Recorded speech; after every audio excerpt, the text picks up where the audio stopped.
நெகட்டிவிட்டிங்கிறது ஆரம்பிச்சது காரணமே ப்ளூ சட்டை மாறன் தான். இவர் ஒரு பக்கம்னா இட்ஸ் பிரசாந்த் ஒரு பக்கம் ரொம்ப ஓப்பனா கிண்டல் பண்றாப்ல. அப்ப நீங்க என்ன பண்றீங்கன்னா நான் சொன்னதை கேட்கறாங்கன்னு தெரிஞ்ச உடனே நான் என்ன வேணாலும் சொல்லலாம்னு நினைக்கிறேன். தெறிக்க விடும் காரம் நிறம் சுவையை தருகிறது. ஆச்சி மிளகாய் தூள் தெறிக்க விடும் காரம் நிறம் சுவை. நிலையான தன்மையுடன் 75 ஆண்டுகளுக்கு மேலாக மக்கள் சேவையில் உங்கள் ஸ்ரீ விசாலம் சிட்ஃபண்ட் லிமிடெட். 3-5 விடுங்க, நட்சத்திரா எடுங்க. Nakshatra carbon free agarbattis.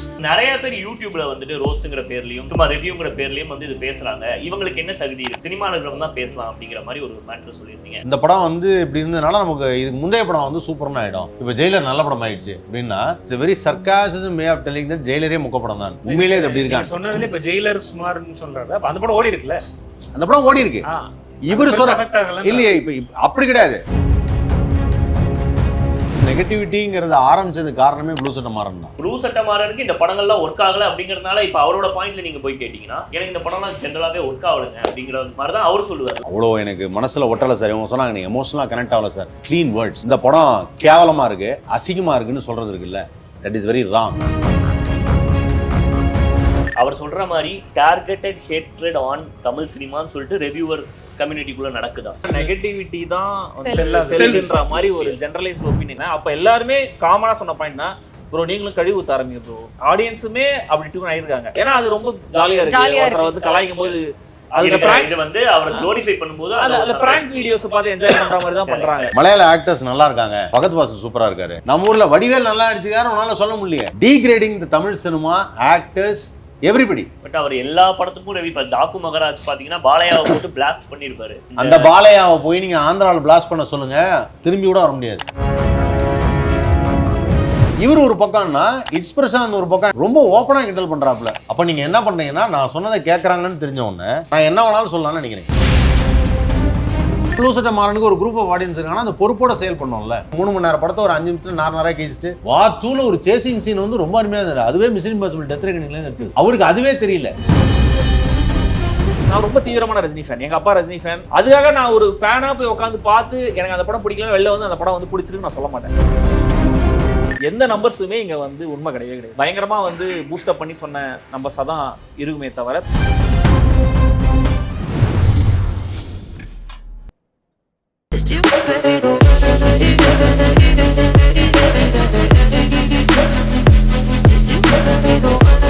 Location courtesy the Cycle Gap Anna Nagar. இன்னொரு ஆங்கிள் ஓபன் பண்ணோம்னா இங்க வந்து ஒரு கோட் பார்த்தனா like critic being a fan and fan being a critic, இது ரெண்டுமே டேஞ்சரஸ் ஃபார் சினிமா அப்படின்னு சொல்லியிருக்காங்க.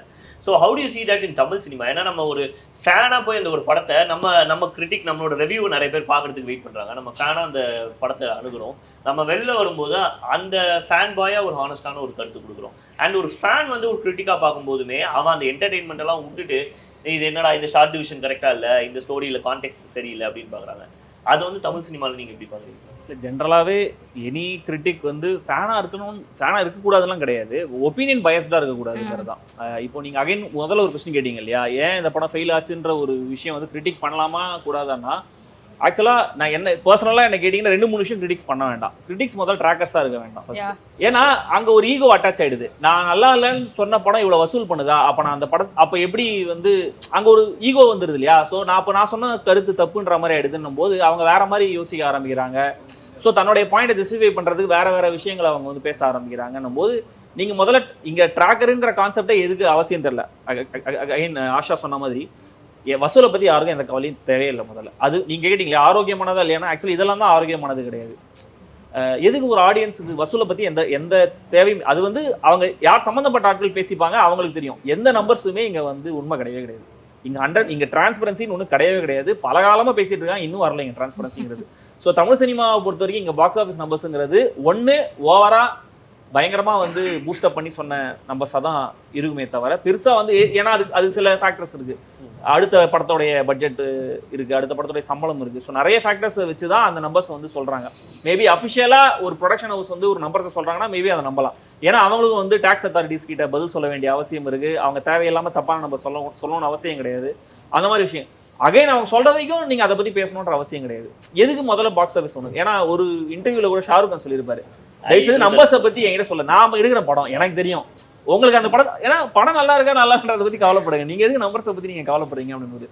ஸோ இப்போ நான் வந்து நான் ரொம்ப தீவிரமான ரஜினி ஃபேன். எங்கள் அப்பா ரஜினி ஃபேன். நான் சின்ன வயசில் அதை பார்த்து நான் எனக்கு ரஜினி படங்கள்லாம் எனக்கு இன்னுமே வந்து தியேட்டரிக்கல் மெமரிஸ்லாம் வந்து ரஜினி படங்கள்லாம் ரொம்ப எப்பயுமே வந்து மைண்டில் எவர் கிரீனாக இருக்கும். அதுக்காக நான் ஒரு ஃபேனாக போய் உட்காந்து பார்த்து எனக்கு அந்த படம் பிடிக்கலன்னு வெளில வந்து அந்த படம் வந்து பிடிச்சிருக்குன்னு நான் சொல்ல மாட்டேன். அங்கே ஒரு பேலன்ஸ் வந்து அது வந்து ஒவ்வொரு இண்டிவிஜுவலை பொறுத்து தான். நீங்கள் வந்து ஃபேனாக இருக்கக்கூடாதுன்னு நீங்கள் யாரையும் சொல்லவே முடியாது. ஃபேனாக இருந்து ரிவ்யூ பண்ணாத வேணா சொல்லலாம். எனக்கு பர்சனலாக ஒரு ஆக்டருடைய ஐடியாலஜி மேலேயோ அவருடைய ஸ்க்ரீன் ப்ரெசன்ஸ் மேலேயோ எனக்கு வந்து ஏதோ ஒரு அஃபினிட்டி இருக்கலாம். அதை வச்சுக்கிட்டு நான் வந்து அந்த படத்தை வந்து ஜட்ஜ் பண்ணக்கூடாது. படமாக தான் நான் பார்க்க முடியுமே. நான் மோஸ்ட்லி அதை பண்ணுறேன். ஏன்னா அப்படி பார்த்தா நான் நிறைய ரஜினி கடந்த 2-3 ரஜினி படங்களுக்கு நான் வந்து பாசிட்டிவ் பாசிட்டிவ் தான் கொடுத்துருக்கணும். பட் நான் அப்படி பண்ணல. So critic being a fan is not bad. But அதை வந்து உங்களோட கிரிட்டிசிசம்ல நீங்கள் எடுத்துடக்கூடாது. ஸோ அங்கே தான் அந்த பேலன்ஸ் ஃபைன் பண்ணுறது ரொம்ப கஷ்டமான விஷயம். ஒப்பீனியன்றது உங்களோட ஒப்பீனியன் தான். எல்லா கிரிட்டிசிசமே வந்து ஒருத்தரோட தனிப்பட்ட ஒப்பீனியன் தான். ஆனால் அங்கே பயசுங்கிறது வரவே கூடாது. ஸோ நீங்கள் வந்து ஒரு இது சொல்லியிருந்தீங்க. இப்போ நீங்கள் ஆதித்யா சேனலில் ஒர்க் பண்ணியிருந்தீங்க, அதுக்கப்புறம் வந்து ஆக்டராக இருந்தீங்க. யூ நோ அபவுட் சினிமா, நீங்கள் வந்து அதை பற்றி பேசுகிறீங்க. அண்ட் இப்போ ப்ளூ சட்டை மாறனும் ஒரு படம் டைரக்ட் பண்ணார். அதுக்கப்புறம் அவர் வந்து இப்போ படத்தை பற்றி பேசுகிறாரு. பட் நிறைய பேர் யூடியூப்பில் வந்துட்டு ரோஸ்ட்டுங்கிற பேர்லையும் சும்மா ரிவ்யூங்கிற பேர்லையும் வந்து இது பேசுகிறாங்க. இவங்களுக்கு என்ன தகுதி இருக்குது, எதுக்கு இவங்க பேசுகிறாங்க, சினிமாவில் இருக்கிறவங்க தான் பேசலாம் அப்படிங்கிற மாதிரி ஒரு மேட்ரு சொல்லியிருந்தீங்க. அண்ட் நிறைய பேர் அதுக்கு ஒரு கான்ட்ரவர்ஷியல் ஸ்டேட்மெண்ட் சொல்லியிருந்தாங்க. இப்போ நம்ம ஹோட்டலில் சாப்பிட வரோம், இப்போ சாப்பிட்டு நம்மளோட டேஸ்ட்டை வந்து சொல்கிறோம் நல்லா இல்லை ஒர்க் ஆகலன்னு கூகுளில் கமெண்ட் பண்ணும்போது உனக்கு சமைக்க தெரிஞ்சதுதான் நீ வந்து இதை கமெண்ட் பண்ணும் அப்படிங்கிற மாதிரி ஒரு விஷயத்த சொல்கிறாங்க. அதை எப்படி பார்க்குறீங்க? சரி, ஜென்ரலாக சொல்ல போனால் இந்த பர்டிகுலர் ஃபீல்டில் இப்போ நம்ம ஒரு ஹோட்டலில் போய் ரிவ்யூ கொடுக்குறாங்கன்னு வச்சுக்கோங்க. சோஷியல் மீடியாவில் நிறைய பேர் ரிவ்யூ கொடுக்குறாங்க. ரிவ்யூ கொடுக்குறாங்க. இது வரைக்கும் எனக்கு தெரிஞ்சு ஒரு 100% நான் வந்து ஒரு 10% வேணால் இந்த ஹோட்டலில் கரப்பாம்பூச்சி இருந்தது, இதில் கொசு இருந்ததுன்னு சொல்லி ஏதாவது ஒன்று சொல்லுவாங்க. மற்ற எல்லா ஹோட்டலும் போனாலுமே வாவ் வண்டர்ஃபுல், 150 ரூபாய்க்கு செம்ம சாப்பாடு, சூப்பராக இருக்குது அப்படின்னு தான் எல்லாரும் சொல்கிறாங்க. அவர் சொல்கிற எல்லா ஹோட்டலுமே நம்ம சாப்பிட்டா நல்லா இருக்கானா, நல்லா இல்லை. பட் அவங்க பாசிட்டிவாக தான் ரிவ்யூ கொடுக்குறாங்க. அந்த இடத்துல எந்த நெகட்டிவிட்டியும் கிடையாது. அதனால் என்ன ஆகுதுன்னா ஒரு ஹோட்டல் பிஸ்னஸுங்கிறது அடி வாங்கலை. ஹோட்டல் பிஸ்னஸ் நல்லாவே போயிட்டுருக்கு. இப்போ நான் போகிறேன், ஒரு பர்டிகுலர் ஹோட்டல் போகிறேன், நல்லாவே இல்லைன்னு சொல்லிட்டேன். இந்த ஹோட்டல் மட்டும் வந்துடாதீங்க, சுத்தமாக நல்லா இல்லைன்னு நான் சொல்லிட்டேன். இன்னொரு ஹோட்டலை நல்லா பாராட்டுறேன். அப்போ ஆப்வியஸாக என்ன ஆகும், இந்த ஹோட்டல் படுத்துரும், இந்த ஹோட்டல் நல்லா வரும். ஒரு நல்ல ரிவ்யூவர், அவனுக்கு பெரிய ஒரு மாஸ் இருந்ததுன்னா. இங்கே யாருக்கு மாஸ் இருக்கோ அவங்க போய் ஒரு படம் வந்து பார்த்துட்டு நல்லா இல்லை அப்படின்னு சொல்கிறதுனால that is again a downfall for the industry. ஒரு தமிழ் சினிமா இண்டஸ்ட்ரிங்கிறதுக்கு ஒரு டவுன்ஃபால். சார் உங்களை தான் நம்புகிறாங்க, நீங்கள் தான் வந்து நீங்கள் சொன்னால் தான் கரெக்டுன்னு சில பேர் சொல்கிறாங்க. உங்களுக்கு வியூஸ் வருது. அப்போது you have the responsibility to take care of that particular area. இப்போ இது என்னென்னா இன்னொன்று சொல்லப்போனால் ஹோட்டல்லாம் ஒரு கார்ப்பரேட் மாதிரி. அது ஒரு தனி ஒரு முதலாளி இருப்பாருங்க, ஒருத்தர் இருப்பார். அவர்கிட்ட போய் நீங்கள் சாப்பிட்டுட்டு அந்த கல்லால் நீங்கள் பணம் கட்டாமல் போக முடியாது. இதான் மேட்ரு. சினிமா தானே. நீங்கள் அவரோட ரிவ்யூவே பார்த்தா ப்ளூ சட்டை மாறன் ரிவ்யூவில் சன் பிக்சர்ஸை பற்றி பெருசாக சொல்லியிருக்க மாட்டார். ரஜினியை பற்றி சொல்லுவார். ரஜினி தான் பேன் இண்டியான்னு சொல்லி எல்லாரையும் கூப்பிட்டு வந்து தான் மேலே வந்து உட்கார வச்சுக்கிட்டு தான் ஸ்ட்ராங் ஆகிட்டாருன்னு சொல்லியிருப்பார். அதில் என்ன ப்ராப்ளம்னா நீ இன்றைக்கும் ஒரு கார்ப்பரேட்டை கலாய்க்க முடியாது. நீங்கள் ஓப்பனாக போய் கலாய்க்க முடியாது. இப்போ நிறையா நெகட்டிவ் ரிவ்யூஸ் பண்ணுறாங்கல்ல. இப்போ இந்த ஃப்ளிப்னு ஒருத்தன் பண்ணுறாங்க. இப்போ அவங்க உட்காந்து சன் டிவியில் வர சீரியல்லாம் இப்படி தான் இருக்குது, கலாய்ப்பாங்களா? கலாய்க்க மாட்டாங்க. விஜய் டிவி இப்படி தான் இருக்குது, கலாய்ப்பாங்களா? கலாய்க்க மாட்டாங்க. ஜி தமிழ் இப்படி தான் இருக்குது, கலாய்ப்பாங்களா? கலாய்க்க மாட்டாங்க. ஏன்னா இதெல்லாம் சேனலு. அவங்க நேராக வந்து பார்த்து கரெக்டாக சேனலில் ஸ்ட்ரைக் கொடுத்துட்டு போயிட்டே இருப்பாங்க. அது என்ன பண்ணணும்னு கரெக்டாக பார்ப்பாங்க. இவங்க இந்த கண்டென்ட் சரியில்லைன்னு கரெக்டான டைம் பார்ப்பாங்க, அடிச்சுட்டு போயிடுவாங்க. இவங்க எல்லாருமே நீ இண்டிவிஜுவல் தானே, ஒன்றா கலாய்க்கிறதுல எனக்கு என்ன பிரச்சனை? ஒரு மூவி ரிவ்யூவில் ஒரு ப்ரொடக்ஷன் ஹவுஸை கலாய்க்கணுங்கிற அவசியம் இல்லைல்ல. ஏன்னா வந்து அவங்க ப்ரொடக்ஷன் ஹவுஸ் தானே பண்ணியிருக்காங்க, ப்ரொடக்ஷன் ஹவுஸ் தானே பப்ளிசிட்டி பண்ணியிருக்காங்க. பட் ஜென்ரலாகவே அதில் எப்படி மூவி ரிவ்யூவில் ப்ரொடக்ஷன் ஹவுஸை கலாய்க்கணும்? அந்த ப்ரொடக்ஷன் ஹவுஸ் ஒத்துக்கிட்டதுனால தானே அந்த டேரக்டர் படம் பண்ணியிருக்காரு. அந்த ப்ரொடக்ஷன் ஹவுஸ் கதை கேட்டதுக்கப்புறம் தானே டேரக்டர் ஓகே சொல்லி சரிப்பா அந்த படத்தை ஆரம்பின்னு சொல்லியிருக்காங்க. பேன் இண்டியா இப்போ ரஜினி சார் தான் வந்து பேன் இண்டியா பார்க்கணும், நீங்க அந்த 5 ஆக்டர் போடணும்னு அவர் சொல்லியிருக்க வேண்டிய அவசியம் இல்லை. அவர் சொல்லவும் இல்லை. சன்னு வந்து சொல்லியிருந்திருக்கலாம். இல்லை, அது ஆடியோ லான்ச்லேயே அவங்க ரெஜிஸ்டர் பண்ணாங்க. நான் தான் சொன்னேன் இதை பேன் இண்டியா பண்ணணும்னு சொன்னேன் அப்படின்னே சொல்கிறாங்க. அதை ரஜினி சொல்லவே இல்லை. இவர் வேணுன்ட்டே இவர் வந்து பை டிஃபால்ட் சும்மா நான் வந்து ரஜினியை கலாய்க்கிறேன் அப்படின்னு சொல்லிட்டு பண்ணிவிட்டு அதுக்கப்புறம் ஒரு எண்டில் ஒன்று சொன்னார். இன்னும் அது வந்து ஒரு காட்டு மொக்கையாக இருந்தது. ரஜினி படம்னாவே எப்பவுமே காட்டு மொக்கை தான். அதில் என்ன ஒரு ஸ்பெஷல்னா இந்த படம் வந்து இப்படி இருந்ததுனால நமக்கு இதுக்கு முந்தைய படம் வந்து சூப்பர்னு ஆகிடும். இப்போ ஜெயிலர் நல்ல படம் ஆகிடுச்சு அப்படின்னா it's very sarcasm way of telling that ஜெயிலரே மொக்க படம் தான். நான் என்ன சொல்கிறேன்னா இப்போ இது உன்னோட ரிவ்யூ வந்து எல்லாரும் பார்க்குறாங்க. ஸோ ஒரு 2 மில்லியன் பீப்புள் பார்த்துருக்கான்னு வச்சுங்க. அந்த 20 லட்சம் பேருக்கு இதுவே ஸ்ட்ராங்காக மனசில் பதிஞ்சிருமே. அப்போ நீங்கள் என்ன பண்ணுறீங்கன்னா நான் சொன்னதை கேட்குறாங்கன்னு தெரிஞ்ச உடனே நான் என்ன வேணாலும் சொல்லலாம்னு நினைக்கிறேன். அதுதான் வேணான்னு.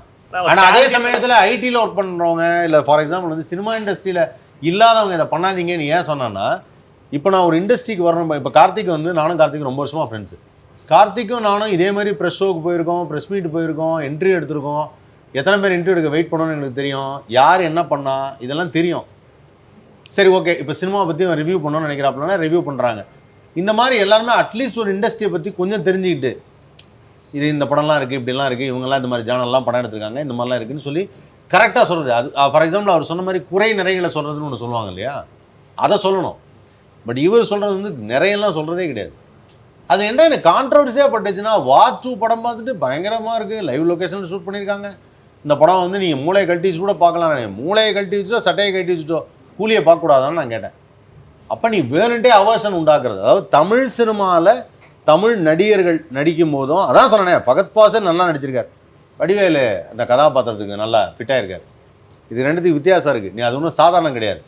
He is completely destroying the Tamil film industry. But அவர் எல்லா படத்துக்கும் ரவி, இப்போ டாக்கு மகராஜ் பார்த்தீங்கன்னா பாலையாவை போட்டு பிளாஸ்ட் பண்ணியிருப்பாரு. அண்ட் அந்த பாலையாவை போய் நீங்கள் ஆந்திராவில் பிளாஸ்ட் பண்ண சொல்லுங்கள், திரும்பி கூட வர முடியாது. ஃபார் எக்ஸாம்பிள் நல்லா தெரிஞ்சுக்கங்க, நம்ம ஊரில் சுதந்திரம் இருக்குது, அதனால தான் இவ்வளோ பேர் பேசிகிட்டு இருக்கோம். நீங்கள் ஆந்திராவில் போயிட்டு ஆலய படம்லாம் ஒரு படம்னு சொல்லிட்டு வாங்கினேன், நான் பெட்டு வேணா கட்டுறேன், நீ ஸ்டெப்பின் பண்ணி பாரு, பப்ளிக் மீடியாவில் போட்டு நீ வந்துடுறியான்னு வர முடியாது. அவங்க they are safeguarding their industry. சரி, நம்ம ஒரு விஷயம் புரிஞ்சுக்கிறது என்னென்னா, நம்ம வீடை நம்ம தான் பாதுகாக்கணும். அப்போ தான் நம்ம நிறைய முன்னேற முடியும். நம்மளுடைய பேன் இண்டியா வந்தது. இப்போ இந்த படம் வந்து பேன் இண்டியாவில் பெருசாக ஒர்க் ஆகலைனாலும், இப்போ நான் என்ன கேட்குறேன் அப்படின்னா, நாம தான் ஹிஸ்டாரிக்கல் படம் நிறையா எடுத்துகிட்டு இருந்தோம். சவுத் இந்தியாவில் தமிழும் தெலுங்கும் ஹிஸ்டாரிக்கல் படம் நிறையா எடுத்துகிட்டு இருந்தாங்க. இப்போ ஹிஸ்டாரிக்கல் படமே கிடையாது. ஆனால் ஆந்திராவில் எடுக்க ஆரம்பிச்சிட்டாங்க. பாகுபலி எடுக்க ஆரம்பிச்சிட்டாரு, அங்கே வந்து எடுத்தார், ப்ரூவ் பண்ணிட்டாரு. இப்போ பயங்கரமாக பேன் இண்டியாவில் சப்போர்ட் பண்ணுறாங்க, எடுக்கிறாங்க. நார்த் இந்தியாவில் வந்து ஹிஸ்டாரிக்கல் மூவி எடுக்க ஆரம்பிச்சிட்டாங்க. சவுத் இந்தியாவில் இன்னும் டச் பண்ணவே இல்லை. காலாகாலமாக வந்து ஒரு இண்டஸ்ட்ரியே, அதாவது இந்த சவுத் இந்தியாவில், இந்த சென்னையில் தமிழ், தெலுங்கு, மலையாளம், கன்னடம்னு எல்லா லாங்குவேஜ் பீப்புளும் வந்து இங்கே தான் செட் ஒர்க் நடக்கும், ஆர்ட் நடக்கும், காஸ்டியூம் நடக்கும், எல்லாம் பண்ண இந்த இண்டஸ்ட்ரியில் இப்போது ஒரு ஹிஸ்டாரிக்கல் ஃபிலிம் பண்ண முடியல. ஏன் பண்ண முடியல? ஏன்னா நீங்கள் தமிழ் சினிமாவை டீக்ரேட் பண்ணிட்டே போயாச்சு. மலையாள ஆக்டர்ஸ் நல்லா இருக்காங்க, ஃபகத் ஃபாசில் சூப்பராக இருக்கார், நவாசுதீன் சிக்கி சூப்பராக இருக்கார், நார்த்லேருந்து வந்த அனுராக் காஷ்யப் செம்மையாக நடிச்சிருக்காரு. நான் கேட்குறேன், ஏன் நம்ம ஊரில் விஜய் சேபி நல்லா நடிச்சிருக்கான்னு சொல்லிகிட்டே இருங்களேன். நம்ம ஊரில் வடிவேல் நல்லா நடிச்சிருக்காரு உன்னால் சொல்ல முடியலையே. வடிவேல் நல்லா நடிச்சிருக்காருன்னு சொல்ல முடியல, ஆனால் அவர் நல்லா நடிச்சிருக்காரு. நான் கேட்டேன், சார் மலையாளத்தில் அவங்க சொன்ன மாதிரி வந்து சூக்ஷமா தக்ஷினின்னு ஒரு படம், இந்த படத்தில் பெரிய ஹீரோ கிடையாது, யாருமே கிடையாது, பேசில் ஜோசப்பும் இவங்களும் நஸ்ரியாவும். அந்த கதை ஒரு காலனியில் நடக்கிற கதை. அந்த கதை பயங்கர ஹிட்டு. அதில் யாரும் மம்முட்டி கிடையாது, மோகன்லால் கிடையாது, சுரேஷ் கோபி கிடையாது, பிருத்திவிராஜ் கிடையாது, எந்த பெரிய ஹீரோவும் கிடையாது. அந்த படம் எப்படி ஹிட் ஆகுது அப்படின்னா, அவங்களுக்கு அதை சப்போர்ட் பண்ணுறாங்க, அந்த படத்தை சப்போர்ட் பண்ணுறாங்க, அந்த படம் நல்லா இருக்கு இல்லையா. பட் ஏன் இந்த இடத்துல வந்து அதை பண்ணுறது இல்லைங்கிறதா மேட்டர். இங்கே பண்ணவே முடியல. அதை பண்ணவே முடியலன்னா உங்களுக்கு இந்த தமிழ் சினிமா இண்டஸ்ட்ரி க்ரோ ஆகாது. இது ஏற்கனவே இப்படி இருக்கும்போது, இவர் இண்டஸ்ட்ரிக்குள்ளே இருந்தவர், இவர் ஒரு லொக்கேஷன் ப்ரொடக்ஷன் மேனேஜராக இருந்து, டிஸ்ட்ரிபியூட்டராக இருந்து ஒரு படம் எடுத்தாருன்னு சொன்னீங்க இல்லையா. ஒரு படம் எடுத்தார். படம் எப்போ எடுத்தாருங்கிறது லேட்டராக எடுத்தார். அது இவர் வந்து ரிவ்யூலாம் பண்ண ஆரம்பிச்சதுக்கு தான் படம் எடுத்தார், ஆன்டி இண்டியன் எடுத்தார். இவர் எடுக்கிற படத்துக்கே ஒரு கமெண்ட் சொல்லியிருக்காரு, குறிப்பாக சொல்ல போனால் இது ப்ளூர் சட்டை மாறன் எடுத்த அண்ணாத்தை அப்படிங்கிறார். அதாவது என்னென்னா, இவர் வந்து ரஜினி மேலே வெஞ்சன்ஸ். ஸோ இப்படி நான் வந்து என்னுடைய இண்டஸ்ட்ரியில் இப்போ அந்த ஊரில் பாலையா அவங்க பாராட்டுற மாதிரி எந்த ஊரில் நாங்கள் ரஜினியை பாராட்டுறோம். 50 இயர்ஸ் நடிச்சிட்ருக்காரு, 75 இயர்ஸ் ஆச்சு. அவருக்கு இந்த படம் பார்த்துட்டு நல்லா இருக்குன்னு சொல்லும்போது ஒரு சாட்டிஸ்ஃபேக்ஷன், அவ்வளோதான். நான் மறுபடியும் என் ரிவ்யூலேயே சொன்னேன், இந்த படம் மிகப்பெரிய காவியம்னு நான் சொல்லவே இல்லைன்னு. ஐ நெவர் சே தட் கூலி வந்து ஒரு மாபெரும் காவியம், அதை எப்படி நீங்கள் சொல்லலாம்னு நான் சொல்லவே இல்லை. ஆனால் it's a respect to that senior artist. ஆனால் இவர் அந்த ரெஸ்பெக்டிங் கொள்கிறார். அப்போ என்னன்னா, டீக்ரேடிங் த தமிழ் சினிமா, ஆக்டர்ஸ், எவ்ரிபடி. இவர் ஒரு பக்கம்னா, இட்ஸ் பிரசாந்த் ஒரு பக்கம் என்ன பண்ணுறாப்புலன்னா, ரொம்ப ஓப்பனாக கிண்டல் பண்ணுறாப்புல. அந்த கூலி பவர் ஹவுஸு அப்படிங்கிறாப்புல. என்ன அப்படின்னா, இதெல்லாம் ஒன்றுமே இல்லை, ஒன்றும் ஒர்க் ஆகலை, சரியாக வரல, அப்புறம் அந்த கிளைமேக்ஸ் வந்து மாதிரி டிஏஜிங்கெலாம் ரொம்ப கேவலமாக அது சிவகார்த்திகேயன் நடிச்சிடலாம். சிவகார்த்திகேயன் கேட்டார்னா எனக்கு தெரிஞ்சு அவரே வந்து அடிச்சுட்டு போவார்னு நினைக்கிறேன். சிவகார்த்திகேயன் ஒரு க்ரோயிங். நீங்கள் சொன்ன மாதிரி ஒரு சிவகார்த்திகேயன் ஒரு ஆர்டிஸ்ட்டு நல்ல நல்ல படங்கள் பண்ணுறால, ஒரு அமரன் பண்ணியிருக்காப்புல, அடுத்து ஒரு வேற ஒரு படம் மதராசி வருது, அதுக்கப்புறம் பராசக்தி வருது. ஸோ ஒரு டிஃப்ரெண்ட் கல்ட்டு, வேறு மாதிரி ஜானர், வேறு கேரக்டர்லாம் பண்ணணும்னு ஒரு லைனில் போயிட்டுருக்காரு. கூப்பிட்டு வந்து அவரை வந்து இந்த இடத்துல நீங்கள் டிஏஜிங் மேலே நீங்கள் அந்த சின்ன வயசு ரஜினியாக நீங்கள் நடிச்சிருக்கலாம். இதெல்லாம் வந்து சும்மா வாய்க்கு வந்து சொல்கிறது. இதை நான் எப்படி எடுத்துக்கிறது? ஒருத்தர் 2 பேர் ரோஸ் பண்ணுறாங்க அப்படின்னா நீங்கள் ரோஸ் பண்ணுற அளவுக்கு இந்த இண்டஸ்ட்ரி அவ்வளோ கேவலமாக போயிடுச்சா? அதான் நான் ஒரே ஒரு கேள்வி கேட்டேன். சரி, ஓகே, எல்லா ஆர்டிஸ்ட்டையும் வீட்டில் உட்கார சொல்லிடுறேன். எல்லார்ட்டையும் இந்த ஜென்மம் தான் சாகிற வரைக்கும் சாப்பிட்றதுக்கு காசு இருக்குது. அவங்க அழகாக போய் வெளிநாட்டில் போய் எல்லாம் செட்டில் ஆகிடலாம், எல்லோரும் வீட்டில் உட்காந்துக்கலாம். இப்போ என்ன பண்ணுவீங்க யூடியூப்லன்னு கேட்டேன். There is no content. யாரோட கல்யாணத்தை காமிப்பீங்க, யாரோடைய வளகாப்பு காமிப்பீங்க, யாரோடைய இன்டர்வியூ எடுப்பீங்க, எந்த படத்தை பற்றி பேசுவீங்க? அவங்கள நம்பி தான் இன்னொரு மீடியம் இருக்குது. நான் இந்த படம் வந்து 1000 கோடி தொட்டே ஆகும் நான் வீடியோவே போட்டேன். ஏன் அப்படின்னா, இந்த படம் பண்ணிடுச்சுன்னா அடுத்த படத்துக்கு நம்ம நிறைய ப்ரொடியூசர்ஸ் வருவாங்க. நம்ம அடுத்தது பாகுபலி மாதிரி இங்கே உருவாக்கலாம். சுந்தர் சி வந்து 3 வருஷமாக ஒரு கதையை வச்சுட்டு சும்மாவே உட்காந்துருக்காரு. சங்கமித்ரன் நமக்கு விக்ரம் மாதிரி ஒரு ஆர்டிஸ்ட் இருக்காரு, அவரை வச்சு நம்மளால் ஒரு ஹிஸ்டாரிக்கல் படம் பண்ண முடியல. கார்த்தி மாதிரி ஒரு ஆக்டர் இருக்காரு, அவரை வச்சு நம்ம ஒரு ஹிஸ்டாரிக்கல் படத்தில் வந்து ஃபுல்லாக பண்ணதுக்கு ஒரு PS1 மட்டும் தான் இப்போதைக்கு பண்ணியிருக்கோம்.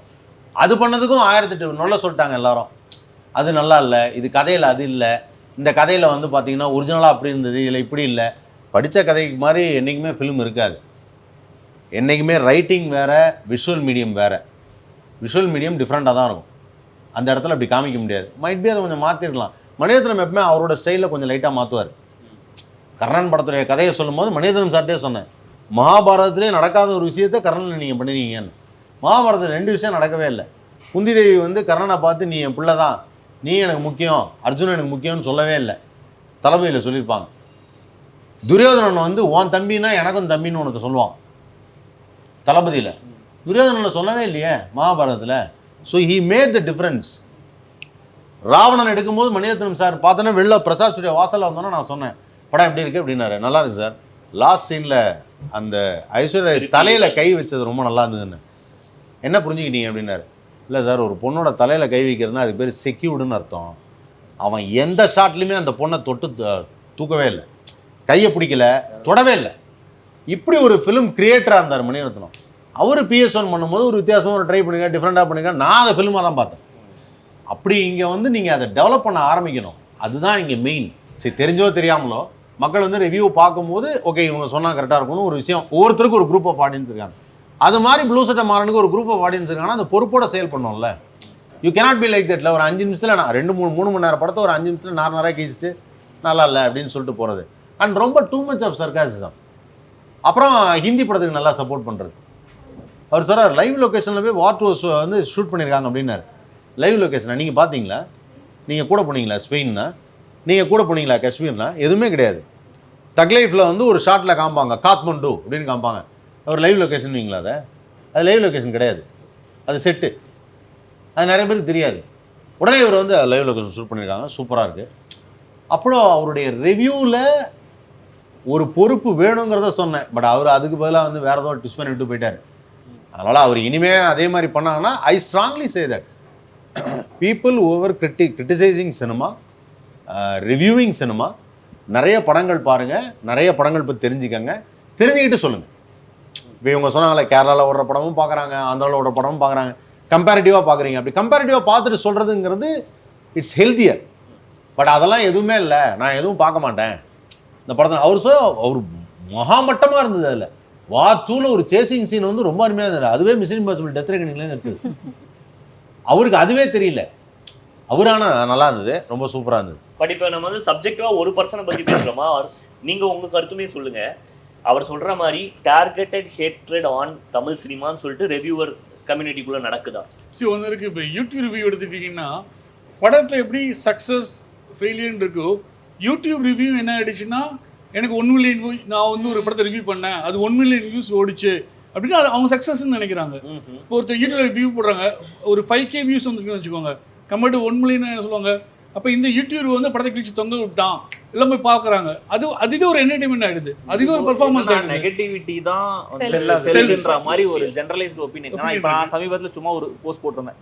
சப்ஸ்கிரைபர்ஸ் வந்து நான் கன்சிஸ்டண்டாக நல்லா இருக்குன்னு சொன்னாலுமே கூட எனக்கு பெருசாக சப்ஸ்கிரைபர்ஸ் ஏறலைங்கிற மாதிரி சொல்லியிருந்தேன். அப்போ எல்லாருமே காமனாக சொன்ன பாயிண்ட்னா, ப்ரோ நீங்களும் கழிவு ஊற்ற ஆரம்பிங்க ப்ரோ, அப்போதான் ப்ரோ நிறைய பேர். இது வந்து ஆடியன்ஸுமே அப்படி டியூன் ஆகிருக்காங்க. ஏன்னா நெகட்டிவிட்டி ரொம்ப ஈஸியாக விற்குதுங்கிறதுனால அதை வந்து நீங்கள் சென்சேஷனலைஸ் பண்ணுற மாதிரி தான். இப்போ நியூஸில் வந்து திடீர்னு ஏன் வந்து எல்லாத்தையுமே ஹெட்லைன்ஸாக போட்டு பயங்கரமாக மியூசிக்லாம் போட்டு இது பண்ணுறாங்க, அது ரொம்ப சாதாரணமான நியூஸாக தான் இருக்கும். ஆனால் ஏன் அது பண்ணுறாங்கன்னா அட்டென்ஷனை சீக் பண்ணுறதுக்காக. ஏன்னா எல்லாமே பிஸ்னஸ்ன்னு ஆயிடுச்சு, எனக்கு நம்பர்ஸ் தேவை, எனக்கு காசு தேவை, ரெவென்யூ தேவைன்னும் போது எல்லாருமே அதை நோக்கி ஓட ஆரம்பிச்சிட்டாங்க. அதனால என்ன ஆயிடுதுன்னா, அப்போ அதை சென்சேஷனலைஸ் பண்ணுறேன், நான் வந்து நெகட்டிவாக ரிவ்யூ சொல்கிறேன், நான் வந்து எவ்வளோ தூரம் நான் எவ்வளோ இன்னோவேட்டிவாக ரோஸ்ட் பண்ணுறேன்றதை பாருங்கன்றது. ரோஸ்ட் பண்றதுக்குமே ஒரு மெத்தட் இருக்கு ஆக்சுவலா. ரோஸ்ட்ங்கிறது எனக்கு வந்து நான் அதை பார்த்து இன்ஸ்பயர் ஆயிட்டேன்னா அவன் என்ன பண்றான்றது நீங்க முதல்ல பாருங்க. இங்க நம்மளுக்குன்னு ஒரு கல்ச்சர் நம்ம ஒன்று வளர்த்து வச்சிருக்கோம் இல்லையா. முதல்ல ரோஸ் கல்ச்சர் இங்க இருக்கா? இல்ல. நம்ம அதுக்கு முதல்ல வந்து செலிபிரிட்டிஸ் அதுக்கு பழக்கப்பட்டிருக்காங்களா? கிடையாது. முதல்ல அதெல்லாம் எல்லாமே இருந்தாதான் இதுவும் ஒர்க் ஆகும். இல்ல ஒரு பக்கம் இவங்க ரோஸ் பண்ணிட்டே இருப்பாங்க, ஒரு பக்கம் அதுக்கான நெகட்டிவ் விமர்சனம் வந்துட்டே இருக்கும், ஒரு பக்கம் அதை பாக்குறவங்க பார்த்துட்டே தான் இருப்பாங்க. அது வந்து ஒரு ஹெல்த்தியான ஒரு டிஸ்கஷனாவோ ஒரு கான்வர்சேஷனாவோ வளரவே வளராது. அது அன்பிளான்டு ஹேட்ரட்ன்ற மாதிரி எனக்கு தெரிஞ்சு, நான் பர்சனலாக பார்த்த வரைக்கும் எனக்கு தெரிஞ்சு அந்த மாதிரி எதுவும் கிடையாது. டார்கெட்டட் ஹேட்ரட் எப்படி வருதுன்னா, நான் சொன்ன மாதிரி அந்த பர்சனலாக ஈகோன்னு ஒன்று வரும்போது, ஒரு பயஸ்ன்னு ஒன்று வரும்போது அங்கே டார்கெட்டட் ஹேட்ரட் வருதே தவிர ஒட்டுமொத்தமாக எல்லாரும் சேர்ந்து எல்லாரையும் காலி பண்ணுங்கிற மாதிரி எனக்கு தெரிஞ்சு அது கிடையாது. மேபி அது வந்து நம்ம வந்து கேஸ் பை கேஸ் தான் பார்க்கலாம், நம்ம ஒட்டுமொத்தமாக சொல்ல முடியாது. சொல்ல முடியாது. ஆதவன் செட் ஆல்சோ இப்போ வந்து ஒரு ரிவ்யூ வந்து ஒரு படத்தோட ஃபேட் எல்லாம் மாத்திர முடியாது. ஒரு 5% 10% மாத்தலாம். 100% இல்ல பெரிய படங்களுக்கு அது கூட கிடையாது. அது கூட கிடையாது. 5% அந்த டிஃபரன்ஸ் வந்து எங்க வருது? பெரிய படங்கள் நீங்க ஃபேட்டை மாத்த முடியாது. கரெக்ட், நீங்க சொன்னது கரெக்ட். ஃபேட்டை மாத்த முடியாது. பட் நீங்க சொன்ன மாதிரி வந்து நெகட்டிவிட்டிங்கிறது ஆரம்பிச்சது காரணமே ப்ளூ சட்டை மாறன் தான்.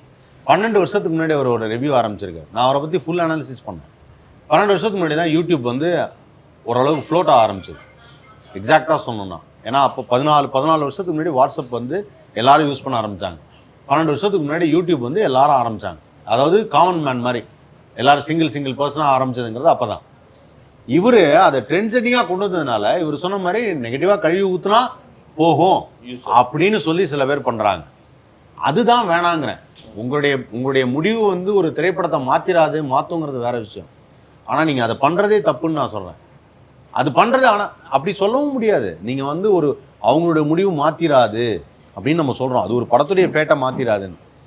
எனக்கு இப்போ என்ன டவுட்டாக இருக்குன்னா, இந்த ஆள் என்னென்னலாம் கழுவி ஊற்றி எதெல்லாம் வந்து மைனஸ் சொன்னால் அந்த படத்தை நான் பார்க்கணும்னு நினைக்கிறேன். உண்மையிலே இது எப்படி இருக்காங்க சொன்னதுல இப்போ ஜெயிலர் சுமார்னு சொல்கிறாரு, அந்த படம் ஓடி இருக்குல்ல, அந்த படம் ஓடி இருக்கு. இவர் சொல்ற இல்லையே, இப்போ அப்படி கிடையாது. அதில் நீங்கள் பர்முடேஷன் காம்பினேஷன் தான் எடுத்துக்கணும். இப்போ இவர் வந்து சூரரை போட்டு வந்து சுமாருன்ட்டார், ப்ளூ சட்டை மாறன் வந்து சூரரை போட்டு சுமாருன்ட்டார்.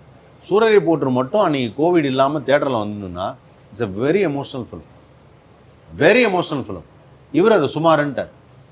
இந்த மாதிரி எத்தனையோ படங்களை இவர் வேணுன்ட்டே கழுவி ஊற்றிருக்காரு. இப்போ மெய்யழகன் ஏன் வந்து தேட்டரில் போகல, எனக்கு அதுக்கு ரீசனே தெரில. ஆனால் எல்லாரும் பார்த்தவங்கலாம் ஒரு டேரக்டரை பார்த்தா சொல்கிறாரு, காமன் ஆடியன்ஸை பார்த்தா சொல்கிறாங்க, எனக்கு இதே மாதிரி ஒரு ஃப்ரெண்ட் இருந்தாங்க, ஏன் இந்த படம் தேட்டரில் போகல? இதுவே ஒரு சப்ஜெக்டிவான காலாக தானே இருக்குது. இப்போ சுதீர் வந்து தக் லைஃப்க்கு ஒரு லாங் ரிவ்யூ கொடுத்துருந்தாரு. அத்தனை பேர் கமெண்ட்ஸ்லையுமே ஆமாம் எனக்கு ஃபீல் ஆச்சுன்னு சொன்னாங்க. நிறைய பேர் வந்துட்டு படம் ஒர்க் ஆகலன்னு சொன்னாங்க. நீங்கள் உங்கள் ரிவ்யூலே தக் லைஃப் வந்துட்டு நிறைய இடத்துல சர்க்காசமான ஒரு இதில் ரிவ்யூ கொடுத்துருக்காங்க. ஸோ இது சப்ஜெக்டிவ் தான். ப்ளூ சட்டை மாறனுக்கு இந்த படங்கள்லாம் ஒர்க் ஆகலை அப்படிங்கிறதுனால இப்போ அவரோட பாயிண்ட்ல நீங்கள் போய் கேட்டிங்கன்னா, எனக்கு இந்த படம்லாம் ஜென்ரலாகவே ஒர்க் ஆகலைங்க அப்படிங்கிற மாதிரி தான் அவர் சொல்லுவார்ல. No, he started that. நான் திரும்ப அதான் சொல்கிறேன், என் படம் ஒர்க் ஆகலைன்னு சொல்கிறதுல தப்பு கிடையாது. நான் தான் சொல்கிறேன், என் வியூ. இப்போ அவர் சொன்ன மாதிரி எனக்கு பிடிச்சிக்கலாம் உங்களுக்கு பிடிக்காதுன்னு சொன்னார்ல, அது கரெக்டு, நான் இல்லைன்னு சொல்ல. பட் அது சொல்கிறதுக்கு ஒரு தகுதி இருக்குது. நான் வந்து இப்போ ஏதாவது ஒரு படம் எடுத்துக்கிறேன், கூலி எடுத்துக்கிறேன்னா, சார் நல்ல படம் சார் அப்படின்னு, அவர்ல இல்லை சார் எனக்கு ஓகேவாக தான் இருக்குது, சுமாராக இருக்குது, இந்த வார்த்தைகள் தான் முக்கியம், அவ்வளோ எனக்கு மனசில் ஒட்டலை சார், இவங்க சொன்னாங்க எனக்கு எமோஷனலாக கனெக்ட் ஆகலை sir, this are all the very clean words. இந்த படம் கேவலமாக இருக்குது, அசிங்கமாக இருக்குன்னு சொல்கிறது இருக்குல்ல, that is very wrong. You cannot use an unparliamentary or a filthy words in a YouTube review. It's Prashanth வந்து ஃபில்த்தி வேர்ட்ஸே யூஸ் பண்ணுறாப்புல. இட்ஸ் நாட் ஒரு அது நீங்கள் ஆரோக்கியம் நினைக்கிறீங்களா? இல்லை, ஐ திங்க் அவர் சொல்கிறதுல வந்து ரொம்ப முக்கியமாக எடுத்துக்க வேண்டியது என்னென்னா, அவர் நியாயமான பாயிண்ட் தான். ஏன்னா நம்ம ரிவ்யூ பண்ணுறப்போ ரெஸ்பெக்டை விடாமல் நெகட்டிவாக சொல்லலாம், தப்பு இல்லை. அது நம்ம ரெஸ்பெக்டோட சொன்னா ஐ திங்க் அது நல்லா போய் சேரும் தான் நினைக்கிறேன். இப்போ சினிமா ஃபீல்ட்லயே கூட வந்து of course சில ஃபிலிம் மேக்கர்ஸ் இருக்காங்க சொன்ன மாதிரி ஏத்துக்க மாட்டாங்க, ஒரு டெனியல் மோட்லயே இருப்பாங்க. இல்ல நான் நல்ல படம் தான் எடுத்து, அது வந்து எல்லா கிரியேட்டருக்கும் இருக்கிற ஈகோ தான் அது.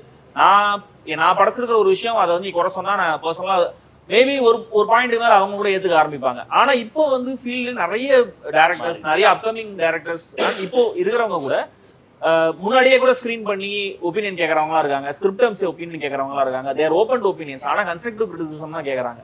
நீங்க அபியூசிவா மாறும்போது அங்க ப்ராப்ளமேட்டிக்கா மாறுது. நீங்க அதை ரொம்ப பர்சனலா அதை எடுத்துக்கிட்டு ரொம்ப நீங்க அபியூசிவா அதை வந்து நான் வந்து பண்றேன் பாருன்னு பண்ணும்போது தான் அங்க பிரச்சனை ஆகுது. அதுல இன்னும் என்னன்னா, இப்போ இது பெரிய படங்களுக்கு பண்றப்போ கூட எனக்கு எவ்வளவு பாதிப்பு கிடையாது. ஏன்னா தேர் பஞ்சிங் அப். ரோஸ்டோட பேசிக் கலாச்சாரமே பாத்தீங்கன்னா, நீங்க யாரை கலாய்க்கிறீங்களோ அவங்க உங்களுக்கு மேல இருந்தாங்கன்னா பிரச்சனை இல்லை.